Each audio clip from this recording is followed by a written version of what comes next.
delo dirigenta, bi rekla, ali pa dirigiranje, jaz osebno vedno povezujem z kreiranjem. Rečemo tudi sicer v pogovornem jeziku za dirigenta imamo nekoga, ki je na vrhu nečesa, ki usmerja. Rada vidim ali pa da znam videti, kaj se še da narediti. Zdaj sem jaz nekdo, ki mora presoditi, ali je to zdaj dovolj, da najprej seveda povežemo glasbenike, inštrumentaliste, ali je potrebno pri kateri od teh skupin še pripeljati do višjega nivoja to pripravo, da lahko potem začnemo muzicirati skupaj. Kdaj je ta trenutek sreče, ki pomeni tudi živa zadoščenje za to, kar ste dosegli? Pri meni pride tako čez 14 dni, bi rekla, ta občutek, da res zavedanja, da se je zgodilo nekaj resnično velikega. Vsa dvorana je navdušena, prišel je dirigent, orkester ustane.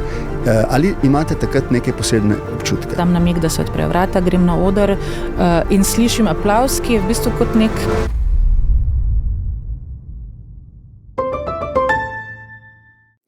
Dobrodošli v Mastercard podcastu Navdiha. Naša gostja je Živa Ploj Peršuh. Živa Ploj Peršuh je slavna dirigentka. Ima neverjetno, rekel bi, nalezljivo energijo, kar bomo, se mi zdi, v tem pogovoru tudi spoznali. Živa se loti podvigov, ki se zdijo na prvi pogled neuresničljivi, ampak ima to sposobnost, da jih ona uresniči. Svoj orkester navdihuje, svoje občinstvo, bi rekel, navdušuje, je strastna in neustrašna podpornica mladih glasbenikov, med njimi tudi beguncev iz Ukrajine. Vse to in še več je naša današnja gostja Živa. Sem vam hvaležen, da ste prišli v podcast. Z veseljem, hvala za povabilo. Živa, pred nekaj dnevi sem bil na eni konferenci v Istanbulu, no in te konference se je udeležil tudi bivši hrvaški predsednik, ki ga pa morda javnost manj pozna kot skladatelja, profesorja emeritusa na Zagrebški glasbeni fakulteti, univerzi, akademiji. In sva se pogovarjala o vas. In seveda vas zelo ceni, ampak med drugim je rekel, da to, kar jaz pri vas vidim, je samo pika na i. Da vse to, kar občinstvo vidi pri dirigentu, je samo nek konec nečesa velikega, kar se zgodi pred koncertom. Povejte nam malček o vašem delu. Kako izgleda delo dirigenta in zakaj ga imate tako radi? Zakaj ga s tako strastjo opravljate? Začeli ste seveda z najtežjim vprašanjem, ki ga lahko vprašate po moje, in delo dirigenta, bi rekla, ali pa dirigiranje, jaz osebno vedno povezujem z kreiranjem, in ta moment, če tudi se dela z deli, če tudi dirigiram dela, ki so znana že leta, desetletja, stoletja, se mi zdi, da vsakič, ko se odločim, da pač pristopim k nekemu projektu ali pa sprejmem neko gostovanje, da je to začetek iz ničle, kajti seveda morda je delo že napisano, to je edina stvar in edina stalnica, ki je. Delaš z ljudmi, ki jih poznaš ali pa tudi ne. Vsekakor v tej skupini vlada ena določena delovna etika ali pa tudi energija. Skratka, dejavnikov in deležnikov je vsakič znova pri vzpostavljanju nekega dela ogromno. In vsakič znova se dirigent mora najprej seveda poglobiti v materijo, ki jo na nek način že obvlada ali pa tudi obnavlja, ponavlja. Po drugi strani pa so to seveda premisleki o tem, s kom boš delal, v kateri dvorani boš delal, ali je zdaj to več časa na voljo, ali so krajši delovne trenutki, v kakih okoliščinah, kdo so tvoji solisti, kdo so sodelavci, kdo organizacijska ekipa. Skratka, od začetka do konca v glavi, poleg te knjige, partiture, ki vsebuje vse te note, vodiš, bi rekla, misel o sodelavcih, o celotnem okolju, ki izoblikuje pravzaprav točno ta moment, ki ste ga omenili na začetku, ta moment, ki je neka kulminacija dela, misli, hotenj, intenc, namer in podobno. In to je zelo kompleksen projekt in proces, ki pa pač se odraža in je živa stvar. Ampak vi ste glasbenica in prav lahko bi tudi recimo igrali klavir. Ampak vi ste se odločili za dirigiranje. Zakaj? Kdaj ste se za to odločili? Zakaj se vam je zdelo, da je dirigiranje nekaj, kar ustreza vašemu značaju, vašemu talentu, tistemu, kar želite delati? A ste o tem sanjali? Ste sanjarili o tem, da bi bili dirigentka?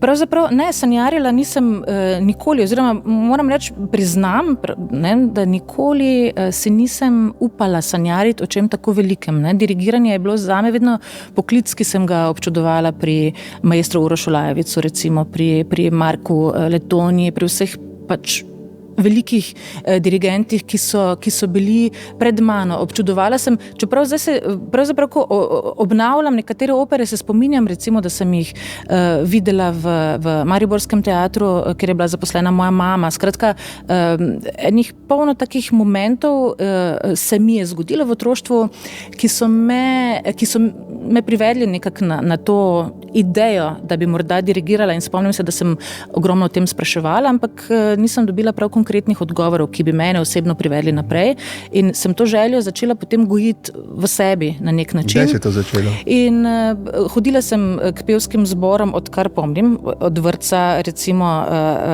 pela sem majhne solistične vloge v Mariborski operi, tako da sem bila deležna veliko zaodrja.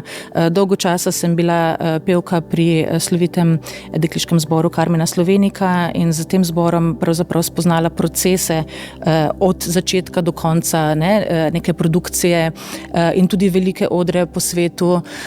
Tako da ta nekak v bistvu uvid v proces je ta, ki je meni pisan na kožo. Recimo, proces od ideje do odločitve, do recimo enih produkcijskih pomislekov, do tega, da v bistvu stojim potem na koncu na odru, to je nekaj, kar je meni blazno blizu in mi leži.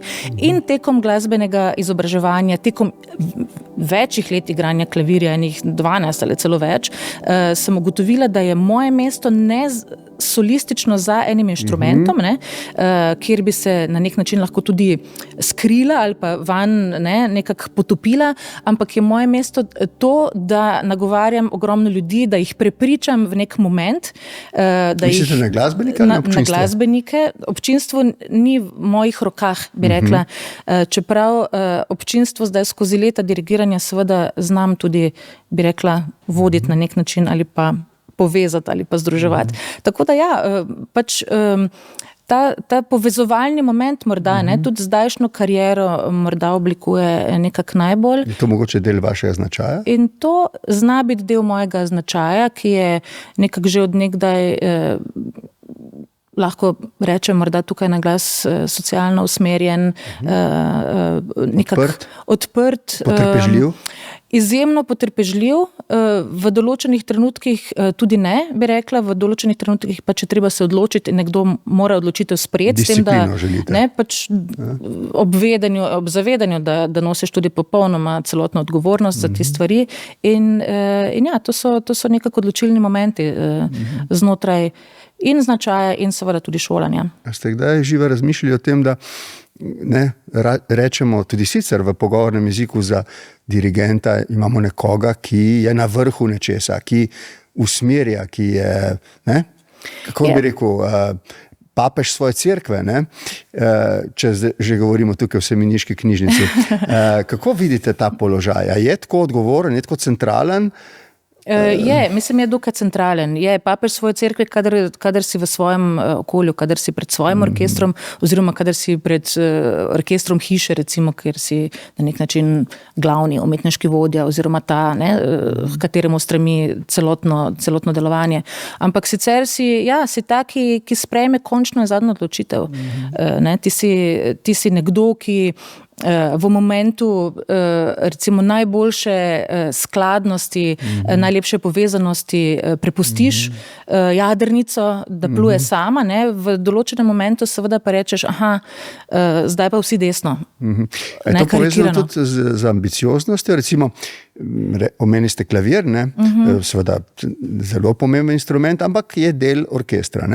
A to pomeni, da ste želeli iti še en korak navzgor? Zdaj vas sprašujem zelo nepoznavalsko? Ta vprašanja so zelo, zelo prava in grejo v pravo smer. Te stvari so povezane po moje ne toliko z ambicioznostjo, na nek način ampak pri meni bi rekla bolj za tem, da rada vidim ali pa da znam videti, kaj se še da narediti. Se mi zdi, da je to ena od stvari, ki so tukaj pri tem delu odločilne, da ti seveda se odločiš za nekaj, za neko delo, za neko situacijo, za neko opero, balet, koncert, simfonično glasbo, kakorkoli, ali pa tudi manjše glasbene delo in potem si domisliš svojega delovnega okolja in potem ga poskušaš raztegniti v najboljšo možno smer. In to se mi zdi, da dirigent zna in mora znati početi. Torej, zelo enostavno v trenutku, kadar recimo 120 glava množica na odru, ansambel je v nekem precepu oziroma čutim, da so nesoglasja, da nismo ravno skladni, potem sem jaz ta, je dirigent ta, ki reče, ok, umirimo, pokažem, da se gre naprej. Za naslednje vprašanje vas moram vprašati, recimo, katera skladba vam je, recimo, ali pa kompozicija, karkoli vam je najbolj všeč, da najraje dirigirate? Recimo, eno mi dejte. Eno mi dejte. Ne vem. Ker ni bistveno za vprašanje, ki bo šlo naprej. Recimo Korant Lojza Lebič. Okay. To skladbo lahko izvajate z različnimi orkestri. Ko pridete pred orkester, ta orkester, ki ga prvič srečate, verjetno že vsak pri sebi ve, kaj igra. Kaj je sedaj dodana vrednost dirigenta pri skladbi, ki jo vsi poznajo? Veste, vsak zase ve, kaj igra in vsak zase se tudi pripravi, ampak ni nujno, da ve, kako se je pripravil njegov sosed v skupini, v inštrumentalni skupini, oziroma ne ve, koliko in do katere mere, do kakšne volje je pripravljen nekdo, ki igra čisto neko drugo glasbilo. Zato, ker so seveda lastnosti glasbil in zaradi tega tudi lastnosti glasbenikov oziroma odgovornost ali pa sposobnost glasbenike za to različne. Mi imamo lahko seveda skupno namero, da se vsak pripravi najbolje, ampak kako je to najbolje, je subjektivna odločitev oziroma subjektivno znanje, vedenje o tem, kam seže ta priprava. In zdaj sem jaz nekdo, ki mora presoditi, ali je to zdaj dovolj, da najprej seveda povežemo glasbenike, inštrumentaliste, ali je potrebno pri kateri od teh skupin še pripeljati do višjega nivoja to pripravo, da lahko potem začnemo muzicirati skupaj. Zato, ker skupno muziciranje seveda ni odvisno samo od tega, kaj je napisano v notnem zapisu, to je zgolj začetek. Torej, ta priprava, o kateri govorite, je nekako, bi rekla, pripravili smo sestavine, zdaj pa jih je treba dati v lonec. In seveda v nekih primernih odmerkih, da jed ni preslana, presladka in tako naprej. Skratka, in ko stopite prvi dan v kuhnjo, in imate pred seboj vse te sestavine, ali pa kakšna primerjava bo primerna, ker gre za ljudi, ko prijete torej prvič pred svoje glasbenike, kaj jim rečete?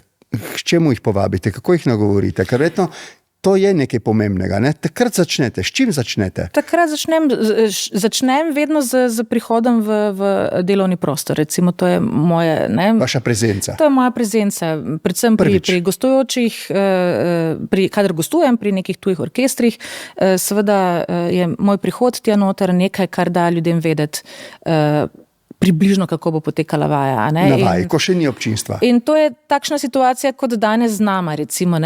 Prišla sva v to krasno okolje, se mogoče prej pozdravila, in to je enako pri teh vseh situacijah. Stopim v prostor, srečala sem kakšne glasbenike že na hodniku, nekateri so mi dali roko, nekateri ne, ker se čutijo mogoče malo, da vidimo, kako bo pač teklo, da vidimo, kakšne volje je, kakorkoli.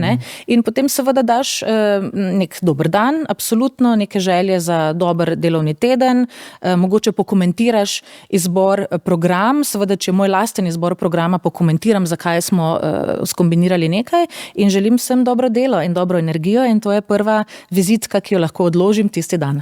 Ne, da vas bi pohvalil, ampak se vam moram zahvaliti, ker pred najnim pogovorom sem imel tremo. Mi dva se osebno nisva srečala, poleg tega nimam pojma o glasbi, sploh pa ne o tako zahtevni glasbi, kot jo izvajate vi. Ampak tako kot ste prišli v prostor, ne, naključno, ste me takoj potolažili, vse bo v redu. Zdaj, če to znate tudi z orkestrom, potem mislim, da razumem, zakaj vam tako uspeva kot vam. Hvala lepa. Jaz mislim, da je to del mojega poklica, moje profesije, torej dati nek znak oziroma dati nek signal, kako želim, da se stvar odvije. Ne, seveda pri tej stvari ali pa pri tem podcastu ne morem vplivati na vaše vprašanja z neko namero, mogoče vendarle že, ampak prvi stik recimo ali pa današnji stik najen je absolutno nekaj, k čemer se odločiš, bi rekla. Ne razumem tudi, da je neke vrste vznemirjenost, ne, ampak temu se reče that's my job. To je to, kar jaz počnem in tudi pred koncerti, kadar gre za res, recimo, ne, to danes recimo tudi, če zavoziva najin pogovor, ga lahko popraviva, ne, ampak kadar gre za res, kadar ti recimo, ne, zadnjič sem imela eno krasno izkušnjo, kjer tam stoji v zaodrju 10 ljudi in je pripravljenih recimo, tam so samo zato, da greš ti v miru na oder, kar se mi je zdelo sjajno. In potem ti dajo moment in odprejo vrata, kadar seveda poveš, da si pripravljen, odprejo se vrata in potem greš na oder. In to je to. Ne? Po tem trenutku več ni popravljanja, ni cincanja, ni neodločenosti, če tudi je vznemirjenost ali trema ali skrb. Enostavno je fokus ta in pičimo, se reče. Prej, ko ste omenjali, da se kdaj kaj zavozi, ne? Bom jaz zdaj kar izkoristil, da to priložnost bom takoj zavozil za neprimernim vprašanjem. Kakšenkrat, recimo mi, ki smo glasbeno nepismeni, pa gremo na opero ali pa na koncert, ne vemo, da se kakšenkrat zavozi tudi v izvedbi. Drži? Vi pa kot dirigentka veste. Kaj takrat storite? To me je vedno zanimalo. A vi vidite, da je šel nekje vlak z ovinka? Seveda, jaz vidim za vse najmanjše stvari, ne? Seveda jih lahko tudi neverbalno pokomentiram in tudi jih ponavadi. Mislim, so stvari, ki se zgodijo nenamerno, se zgodijo stvari, bi rekla, zaradi malomarnosti. Imate kakšno zgodbico? Teh zgodbic je ogromno, ne? Ampak če naštejem, je tega toliko, da se mi zdi, že ko naštevam, da je kar groza včasih, ampak mislim, absolutno se zgodijo na odru ali pa v orkestrski jami popolnoma lahko drug scenarij, kot je bil predviden. To pač je živi organizem, vsi so ljudje, tudi jaz. Ne vem, na simfoničnem koncertu recimo je ta odgovornost, ne odgovornost, ampak enostavno milje, v katerem si, je manjši, kaj ti pred sabo imaš samo simfonični orkester, pa mogoče solista, ne. Zdaj, če govorimo o opernem miljeju, si v orkestrski jami, kjer je pred tabo orkester, pa so na odru še pevci, solisti, vsak za svojimi, seveda prav tako skrbmi, tremo, svojo vlogo, ki jo morajo oblikovati pevsko, dramsko, z vseh možnih parametrov. Potem je zbor, ki jo treba ga seveda tudi vpeljati v to celotno kalkulacijo, časovno, karakterno, primerno, historični praksi izvajalski. In potem je tu zraven še scenografija z ljudmi, ki seveda so včasih del tvoje izvedbe, tako da so odvisni od tvojega znaka, zdaj, ne zdaj, počakaj. Mislim, od vse te komunikacije, ki teče na ta specifičen način in seveda smo spet tam, ne? Jaz sem spet ta, ki ohranja mirne živce in potem seveda nekako modelira najboljši možni občutek. To naj vrača potem na tisti del pogovora, ko so začela sestavine dajati skupaj, ne? Verjetno je tukaj zelo pomembno, da vi date glasbenikom neko zaupanje, da se lahko zanese na vas. Tudi če bo prišlo do nekih problemov, vedno so, ne? Takrat ste vi tisti, ki boste nekako znali stvari urediti. Je to pravo razmišljanje? Absolutno pravo, ampak to poznate vendarle tudi vi, ne, v vaši predsedniški vlogi. Vaša vloga je bila vendarle ta, da narod pomirite ali pa da ga navdušite ali pa da ga, ne vem, izzovete.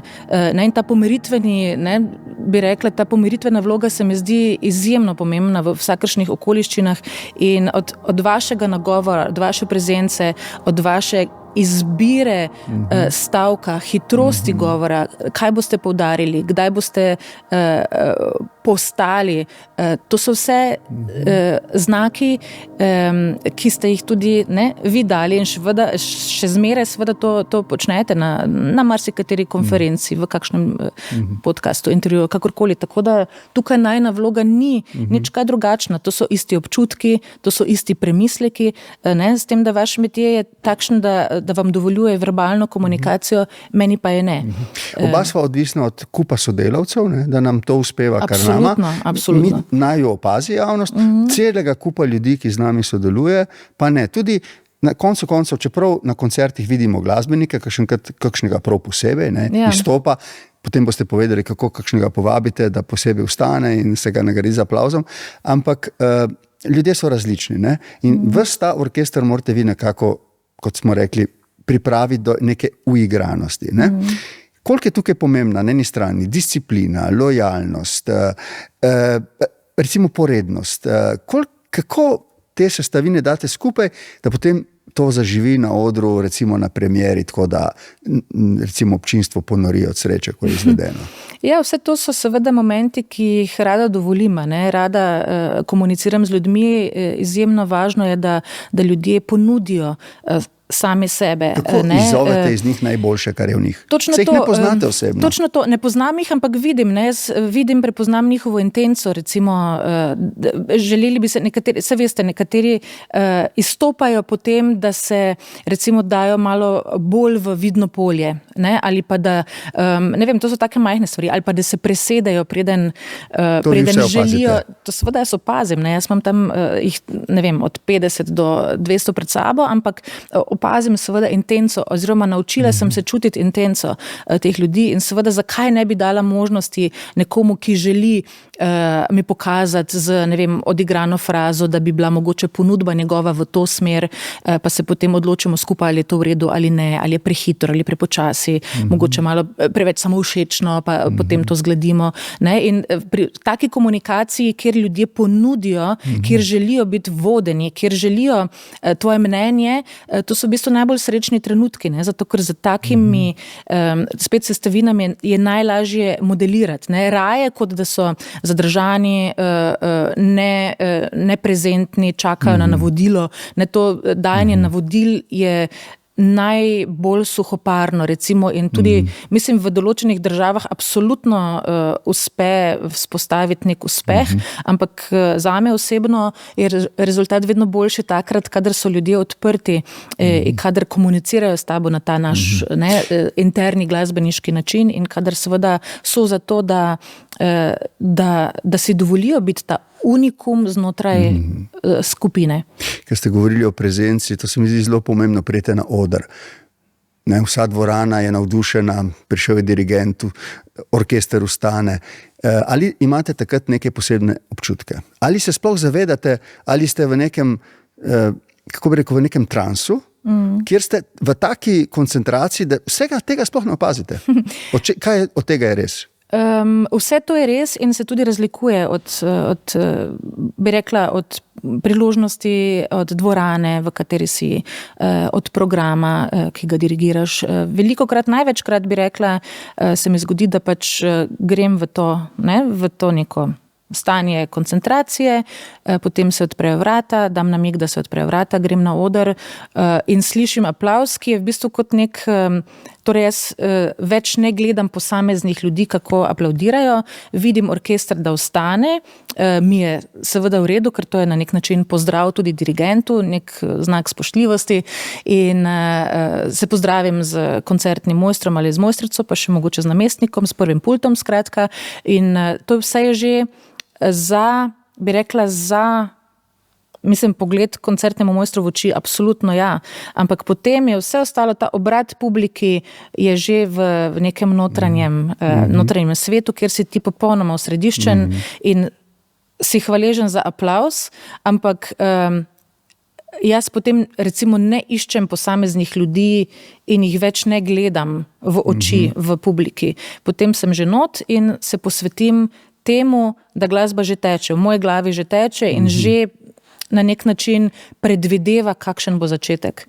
In s to predikcijo začetka jaz lahko tudi manipuliram, recimo, in kadar imam občutek, da si lahko tega privoščim več, v tem občutku tudi uživam.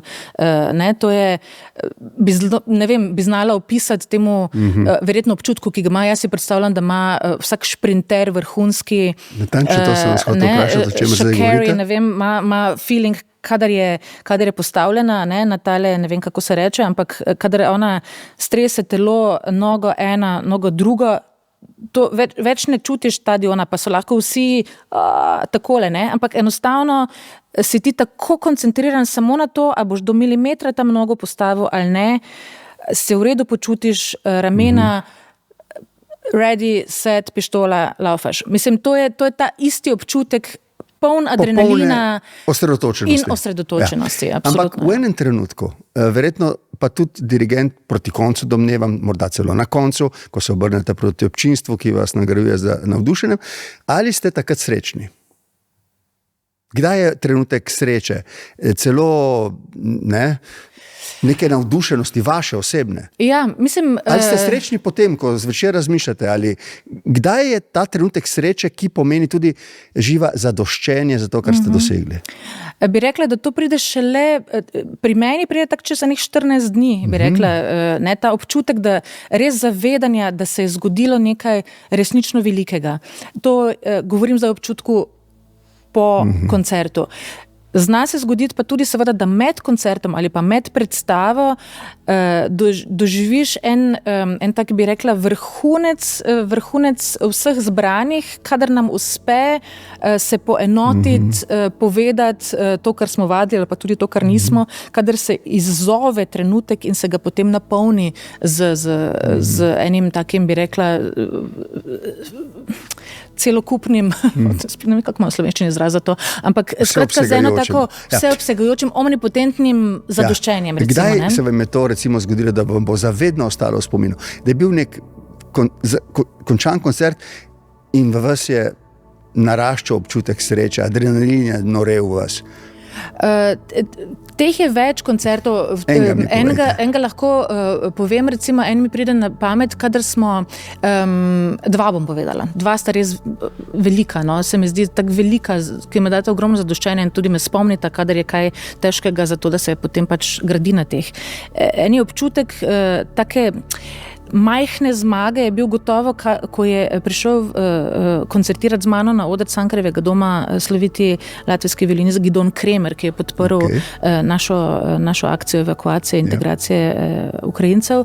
Z njim recimo delati je tako riskantno in tako posebno, zato ker je pač on tudi izjemno zahteven do glasbene materije in do sodelavcev, ne glede na to, ali so mladi, ali stari, ali izkušeni ali ne, da je v bistvu spoštovanje do njega in spoštovanje do tega, kar smo počeli, kulminiralo v enem momentu, ki je seveda uspel z vsemi glasbeniki na odru. To je bilo tako močno, da smo se komaj vsi zadrževali, v bistvu enih solz, to je tistega, ki ti gre čez, bi rekli, emocionalnega naboja, ki je bil neizmeren.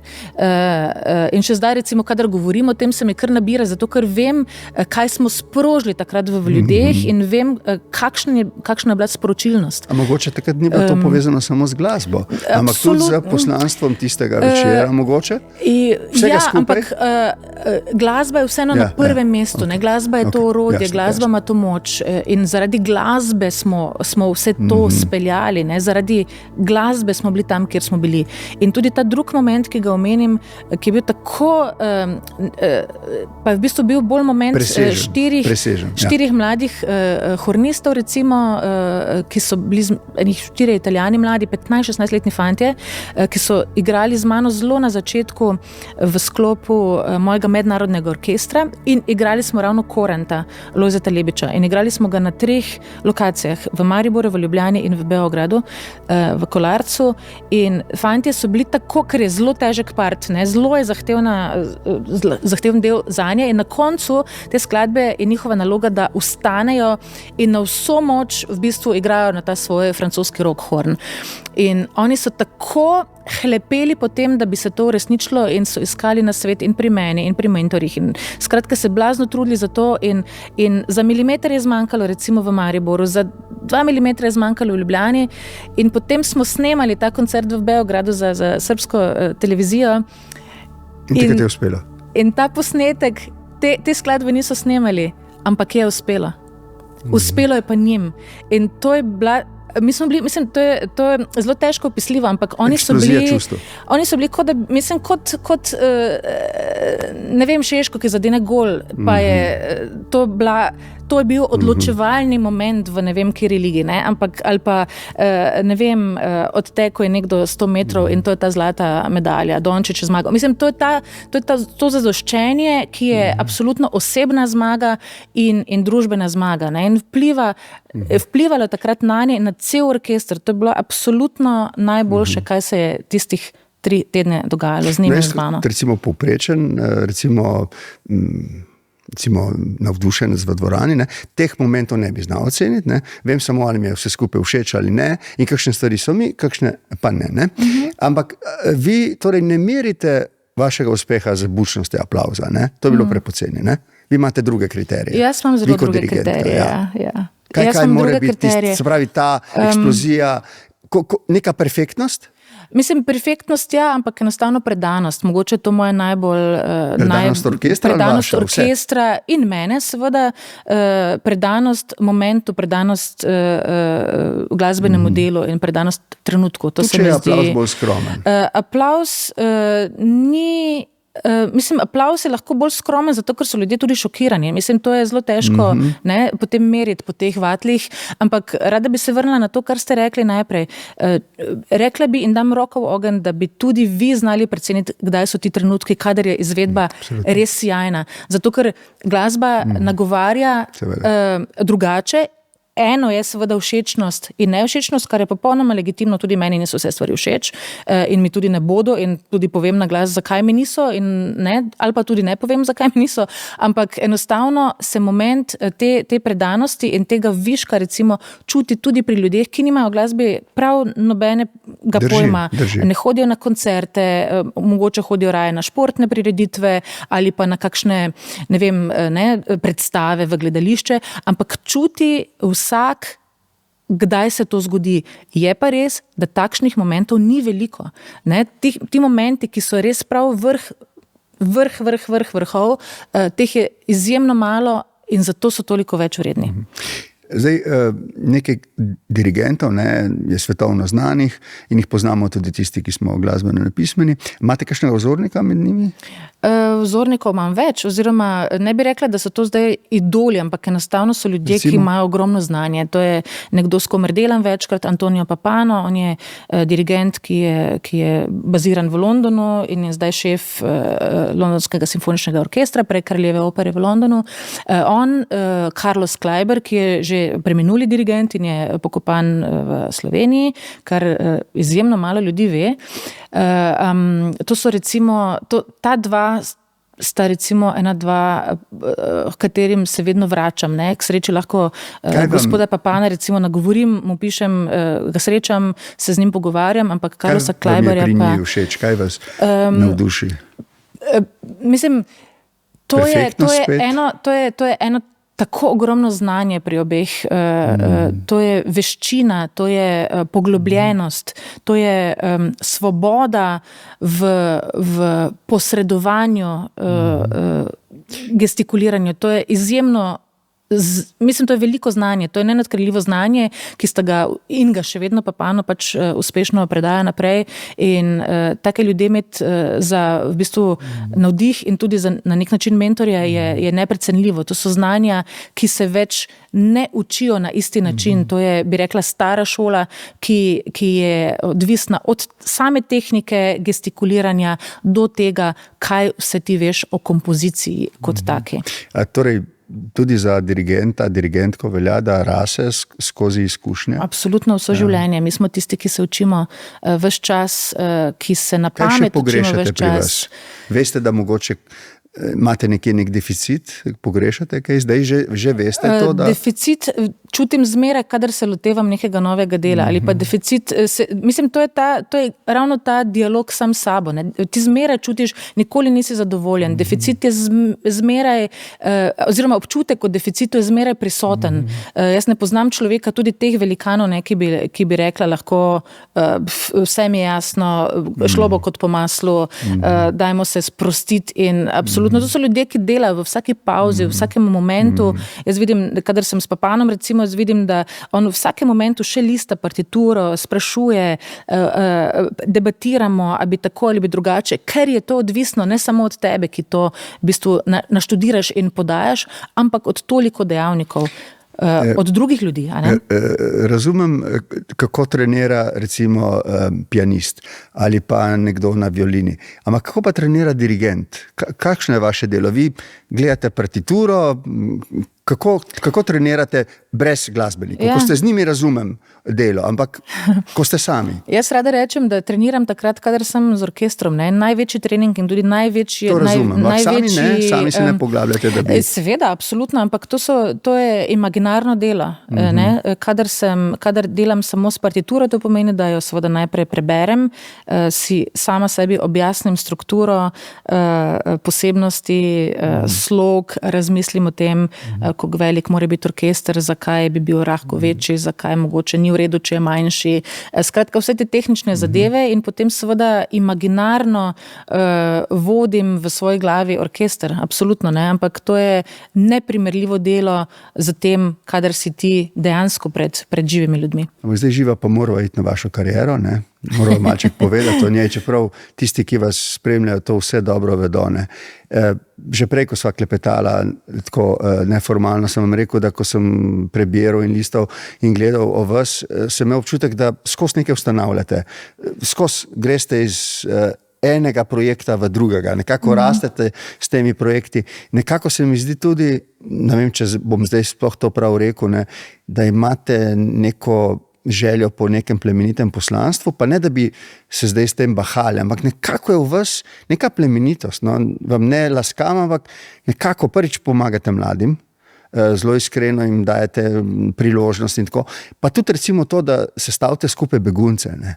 To ni neka običajna zdaj gesta, ne, to mora biti tudi v srcu, ne samo v glasbenem talentu. Drži? Dajte malo pisati to vaše, kako bi rekel, to vašo rast v karieri. To se mi zdi impozantno, ne? Kje se je vse začelo?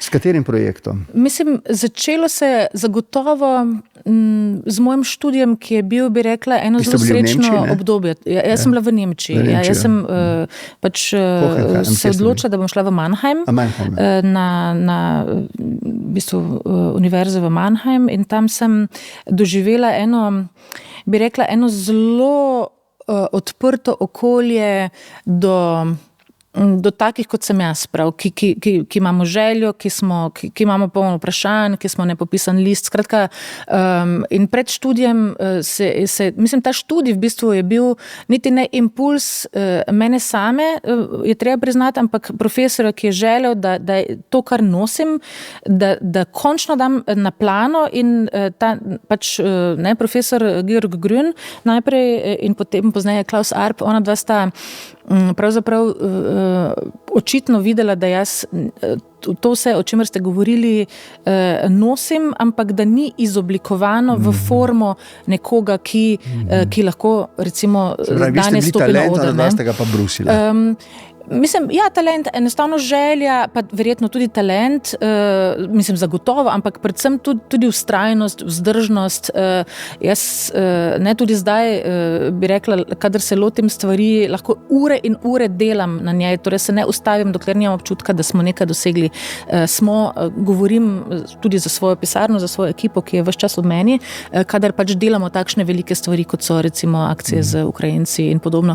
Ampak gre za to, da enostavno svoje delo širiš med tiste, za katere verjameš, da ga bodo prepoznali in da bodo z njim sebi naredili dobro. Ne? Jaz vidim predvsem tudi pri mladih ljudeh v Sloveniji ogromno potencijala, ogromno prav tega.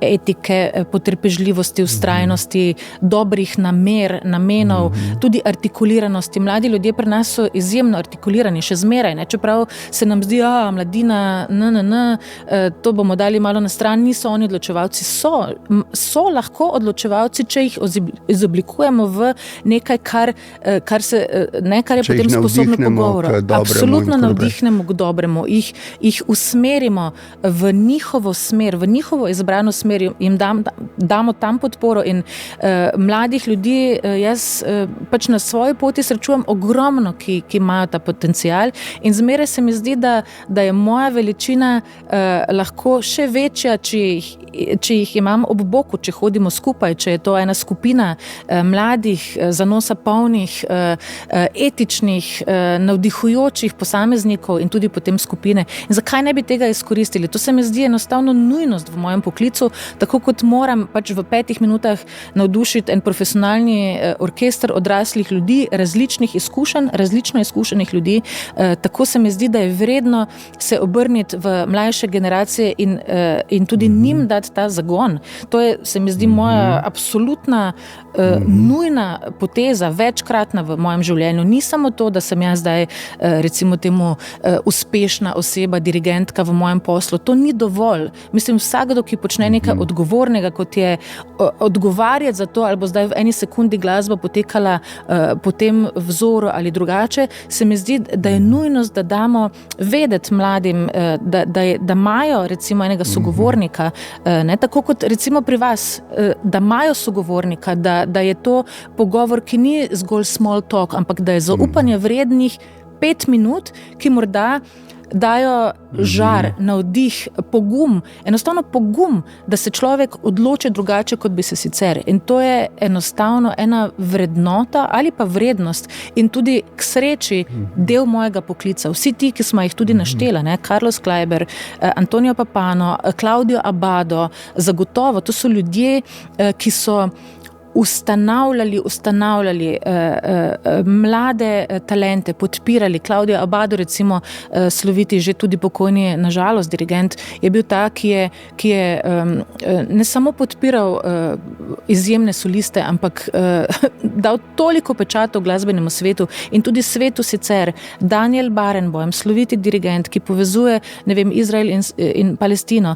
To so ljudje, katerih pečat je absolutno ta, ki mora biti viden, mora biti slišan in v določenem kontekstu ponovljen, kajti oni tega zagotovo niso delali za lastno slavo, delali so za to, da bo svet boljši, da bodo mladi zaupali sebi, najprej sebi, potem svojemu sosedu, potem svojemu prijatelju, seveda družini in pa potem okolici. To so stvari, ki ne sme biti zanemarljive, ne? Mislim, občudujem ta zanos, s katerim govorite, ne, tudi to strast. In zdaj, ko ste mi to pripovedovali, sem se spomnil, da kolikor sem imel takih pogovorov, zlasti z umetnicami ali umetniki, ne, da vi kar v bistvu z vašega stola prihajate sem name, ne, tako, ampak na zelo prijeten način, ne. Jaz se vam kar odpiram, ne. Vas to prazni, vas to polni, na kakšen način pa vi potem sebe napolnite, da se lahko potem razdajate?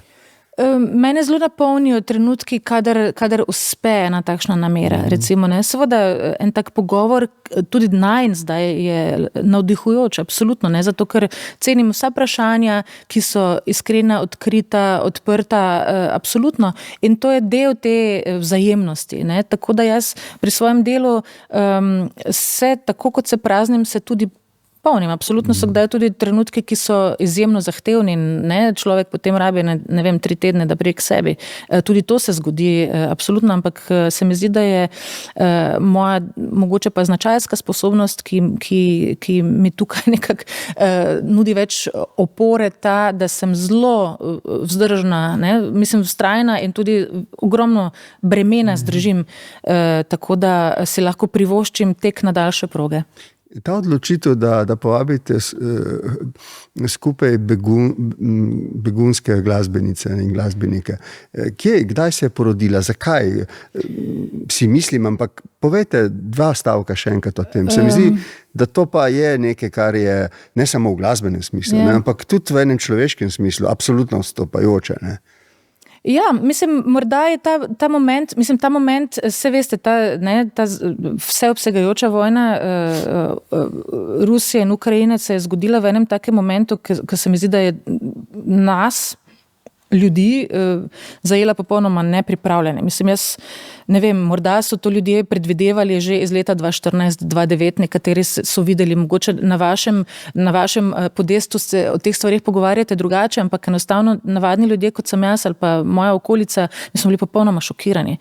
Mi smo bili tako šokirani in jaz potem, seveda, ker pač imam opravka z mladimi in tudi z mladinskimi orkestri sicer po Evropi, po svetu, sem pač opazila, da se tam mladinski orkester iz Ukrajine srečuje na Facebooku live in da vsake toliko časa na tem ogromnem skrinu zmanjka nekdo, ki reče, alarm, pri meni se trese, oprostite, bombardiranje. In to je bilo v bistvu ena taka slika, če si predstavljate, ekranček on, ekranček off. In me je to tako pretreslo, sem rekla, pa to ne more biti, to ne more biti res. Mladi ljudje so tam in se bojijo za to, da bodo zdaj zbrisani. Mislim, halo, kaj so pa naredili? In ta šok, ta moment je bil tak, ki je mene takoj, jaz sem rekla svojemu soprogu, in on meni, da so se spogledali in sva rekla, mislim, kaj pa bomo? Poklicali jih bomo, seveda, in takoj smo jih poklicali in kaj potrebujejo. Sploh niso vedeli, kaj bi naj potrebovali. Ne? In samo jasen poziv je bil ta, prosim lepo, ali lahko nas spravite ven z države. In seveda vsi smo takrat naivno verjeli, da se bo ta konflikt zaključil čez 14 dni, 3 tedne, mogoče 1 mesec. In moja organizacija se pač v normalnih okoliščinah ukvarja s tem, da mladim nudimo okolje izobraževanja med drugim. A ne? In smo rekli, ok, dajmo jih pripeljati, pa jim tu naredimo ta čas neko orkestrsko akademijo, ker bodo oni lahko to, kar so, torej mladi glasbeniki z vsemi temi aspiracijami, z izbrano potjo in potem, ko se konflikt reši, pač gredo nazaj ali kakorkoli. In seveda zato je bilo potrebno združiti moči in najprej, če stanuješ v Ljubljani, najprej treba vprašati župana Ljubljane, če se to naredi, in jaz sem ga pač poklicala ob 10. zvečer, sem rekla, se opravičujem, ampak situacija je taka, to je namera, tam so ljudje, jaz lahko naredim to, a mi lahko stojite ob strani.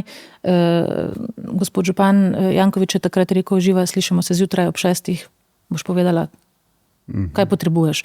In takoj v hipu smo sestavili načrt, dobili avtobuse, voznike, hostel na voljo, celo prijatelj je šel z njimi. Skratka, ta akcija je stekla zelo hitro. Ne? In to je bila zelo impulzivna, popolnoma impulzivna akcija, ki je imela namen ta, da ljudi dislociramo iz tiste groze, dislociramo v našo državo, ki je, hvala Bogu, zaenkrat še vedno popolnoma varna, in jih tukaj za ta čas namestimo, potolažimo, jim damo namesto razmišljanja o bombardiranju pač neko glasbeno mentorstvo, ustvarjanje. Zato smo seveda potem pozneje tudi naredili ta orkester, z njim koncertirali vse posod in jih na nek način jim blažili njihove občutke in duševne rane. To je bilo več kot samo glasben projekt. In ste z njim tudi dali neko pomembno sporočilo. Za konec, kakšni so zdaj vaši načrti, s čim nas boste zdaj presenetili? Presenetila bom s projektom, ki ga delamo zdaj že od lanskega julija. Projekt Spet z mladimi, projekt, ki se imenuje, je del kampanje pravzaprav Sit Down, torej sedite in prisluhnite mladim.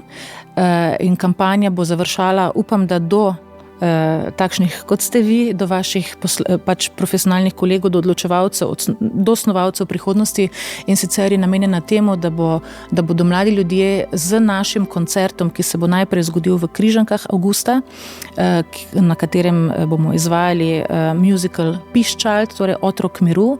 Zatem bomo, upam, da nagovorili marsikoga, ki odloča o prihodnosti naših življenj, odloča o prihodnosti mladih, da bo slišal namere mladih, njihove aspiracije, njihove želje za prihodnost, njihovo čistost pravzaprav in prijateljstvo, toleranco in strpnost in da bo to si vzel nekako kot eno tako, bi rekla, vodilo ali pa vsaj opomnik pri vseh nadaljnih odločitvah in kampanja Sit Down pravzaprav združuje mnoge tudi v naši državi, ne samo Slovenskega mladinskega orkestra, ampak tudi fundacijo Peace Child International iz Londona, pa tudi naša ministrstva, med drugim ne, seveda Ministrstvo za zunanje zadeve in evropske zadeve. Častna pokroviteljica bo gospa Tanja Fajon in s tem projektom upamo, da bomo nagovorili res politike in seveda zbrali čim več mladih, vključujemo namreč ne samo kot rečeno Slovenskega mladinskega orkestra v izvajanje tega, pač pa mlade Ukrajince, ki so integrirani pri nas, palestinski zbor, ki bo prišel do nas, močno držimo pesti, da nam ta akcija uspe in ta glasbeni pravzaprav dogodek bo res en tak nagovor kot ena taka, bi rekla, en del te kampanje, ki jo nameravamo voditi, zato da dosežemo mogoče malo več posluha skozi umetnost, skozi glasbo. Zdaj, vi ste živa navdihujoča osebnost, zato ker v vseh nas vzbujate upanje. Jaz mislim, da sploh nisem edini med našimi poslušalci, ki je tako začutil, da je neko upanje za prihodnost. Tudi vi ste z vašimi ravnanji del tega poslanstva, zbujate neko upanje, neko dobro v ljudeh. Ste navdihujoča in dobra osebnost in sem hvaležen, da ste prišli na ta pogovor in da sem imel ta privilegij, da sem z vami. Hvala lepa. Jaz sem hvaležna za platformo, kajti te besede, ne, seveda glasbeno ustvarjanje je eno, ampak platforma, da se v besedi, pa je seveda nekaj drugega, tako da me je veselilo biti v tej krasni družbi. Hvala. Hvala lepa vam. Mi pa se srečamo naslednjič v naslednji epizodi Mastercard podcasta Navdiha. Srečno!